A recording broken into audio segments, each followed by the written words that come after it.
नमस्कार दोस्तों, आप लोगों का एक बार फिर से हमारे यूट्यूब चैनल पर स्वागत है। आज हम इम्पोर्टेंट क्वेश्चन का पार्ट 3 लेके आए हैं। अगर आप लोगों ने पार्ट फर्स्ट और सेकंड का वीडियो नहीं देखा है तो उनका लिंक डिस्क्रिप्शन में दिया हुआ है, वहां से जाके ज़रूर देख लें। और आप हमारे चैनल पर नए हैं तो चैनल को सब्सक्राइब कर लें ताकि हम जैसे नया वीडियो लेके आएँ आप लोगों को उसका नोटिफिकेशन मिल जाए। देखते हैं फर्स्ट क्वेश्चन से।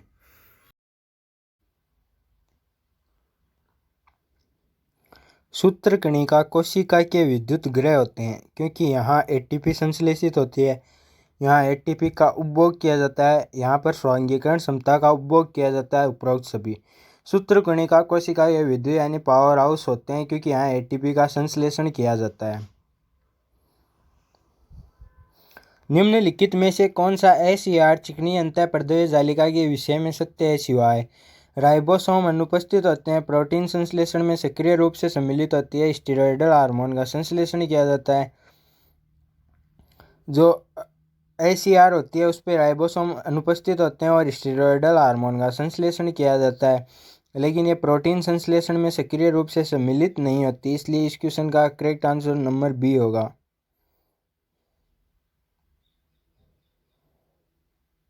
नंबर डी होगा क्योंकि इसमें सभी सत्य बुझे हैं।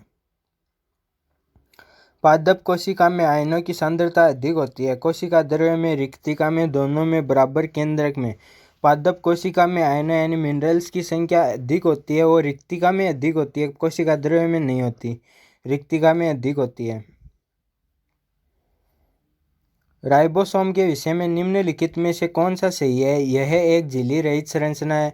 17S और 80S दो प्रकार के होते हैं। 17S हरितलौह में भी पाया जाता है। ये सभी राइबोसोम जो होते हैं वो झिल्ली रहित संरचना होते हैं। ये 17S और 80S दोनों प्रकार के होते हैं। 17S हरितलौह में और माइटोकॉन्ड्रिया दोनों में पाया जाता है। अतः इस क्वेश्चन का करेक्ट आंसर नंबर डी होगा। ये सभी सही है।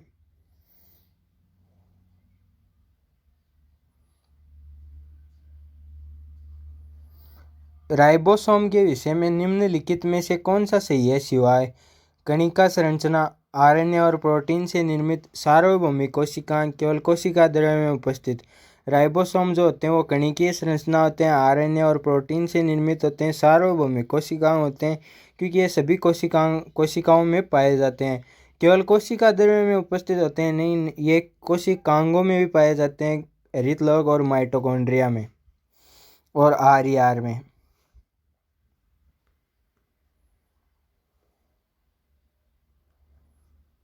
तारक केंद्र के विषय में निम्नलिखित में से कौन सा सही है? इसके केंद्र में सूक्ष्म नलिका का अभाव होता है, धुरी प्रोटीन युक्त होती है, यह पक्षमाभ या कसाव और तरकु तंतु पिंड के आधार का निर्माण करते हैं। उपरोक्त सभी तारक केंद्र जो होते हैं उनमें सूक्ष्म केंद्र में सूक्ष्म नलिकाओं का अभाव होता है, जबकि परिधि में 9 सूक्ष्म नलिकाएं पाई जाती हैं। ये धुरी प्रोटीन युक्त होते हैं, ये पक्षमाभ कसाव और तरकु पिंड का निर्माण करते हैं। उपरोक्त सभी इसका करेक्ट आंसर होगा।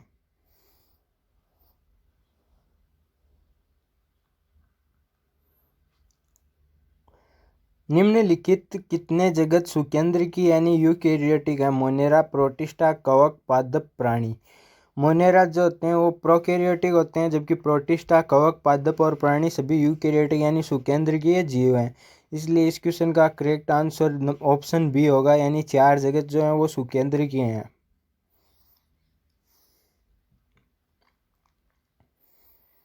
जीवाणुवीय कशाभिका किससे निर्मित होती है? आधार पिंड, अंकुश, तंतु।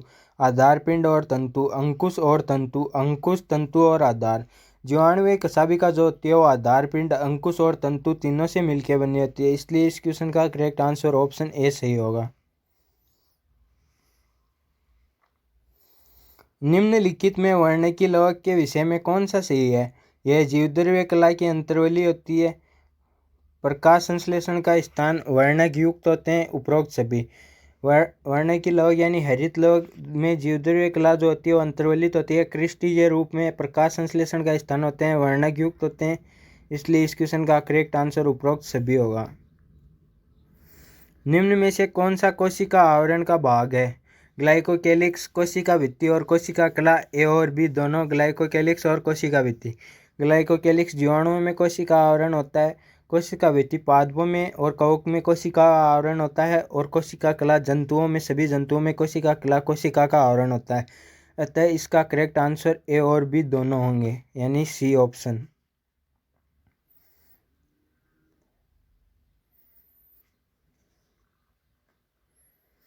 निम्न में से कौन आसपास की कोशिकाओं को आपस में जोड़े रखती है? कैल्शियम पेक्टेट, सोडियम पेक्टेट, ए और बी दोनों, मैग्नीशियम पेक्टेट। आसपास की दो कोशिकाओं को जोड़ने का काम कैल्शियम पेक्टेट का होता है, इसलिए इस क्वेश्चन का करेक्ट आंसर ऑप्शन ए होगा।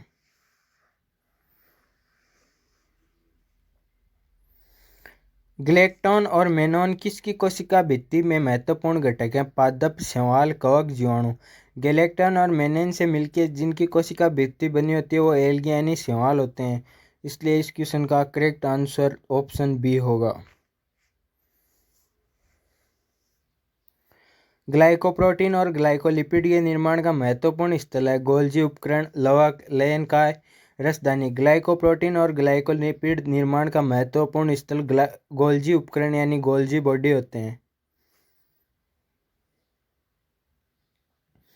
स्लाइडेन के विषय में कौन सा एक सत्य है? उन्होंने प्रस्तावित किया था कि एक पादप का शरीर कोशिकाओं और उनके उत्पादों से मिलकर बना होता है। वह वनस्पतिज्ञ थे, वह नई कोशिकाओं के निर्माण की व्याख्या नहीं कर सके। उपरोक्त सभी। स्लाइडेन ने प्रस्तावित किया था कि एक पादप का शरीर कोशिकाओं और उनके उत्पादों से बना होता है। वे वनस्पतिज्ञ थे, वह नई कोशिकाओं के निर्माण की व्याख्या नहीं कर सके थे, इसलिए इस क्वेश्चन का करेक्ट आंसर उपरोक्त सभी ऑप्शन डी होगा। निम्नलिखित में से किसके अतिरिक्त सभी एक सुकेंद्रीय कोशिका के अंतःजीलिका तंत्र का भाग है? रिक्तिका, लयनकाय, गोल्जिकाय, सूत्रकणिका। अंतःजीलिका तंत्र में रिक्तिका यानी वैक्यूल, लयनकाय, लाइसोसोम, गोल्जिकाय, गोल्जी बॉडी आते हैं, लेकिन सूत्रकणिका यानी माइटोकॉन्ड्रिया को अंतःजीलिका तंत्र में शामिल नहीं किया गया है, इसलिए इस क्वेश्चन का करेक्ट आंसर ऑप्शन 4 होगा। जंतु कोशिका में लिपिड जैसे स्टेरॉल हार्मोन का संश्लेषण होता है? केंद्रक, खुरदरी अंतःप्रद्रव्य जालिका, चिकनी अंतःद्रव्य जालिका, गोल्जी उपकरण। जंतु कोशिका में लिपिड जैसे स्टेरॉल हार्मोन का संश्लेषण चिकनी अंतःद्रव्य जालिका में होता है, एसईआर में। फॉस्फोलिपिड अणु की पूंछ होती है? जलरागी और फॉस्फेट से निर्मित, जलरागी और संतृप्त हाइड्रोकार्बन से निर्मित, जलविरागी और संतृप्त हाइड्रोकार्बन से निर्मित, जलविरागी और असंतृप्त हाइड्रोकार्बन से निर्मित। फॉस्फोलिपिड की जो पूंछ होती है वो हाइड्रोफोबिक यानी जलविरागी और संतृप्त हाइड्रोकार्बन से मिलकर बनी होती है, इसलिए इस क्वेश्चन का करेक्ट आंसर ऑप्शन 3 होगा। दोस्तों इतने क्वेश्चन थे। अगर वीडियो पसंद आए तो वीडियो को लाइक करें और कमेंट करके हमें ज़रूर बताएं। Thank you.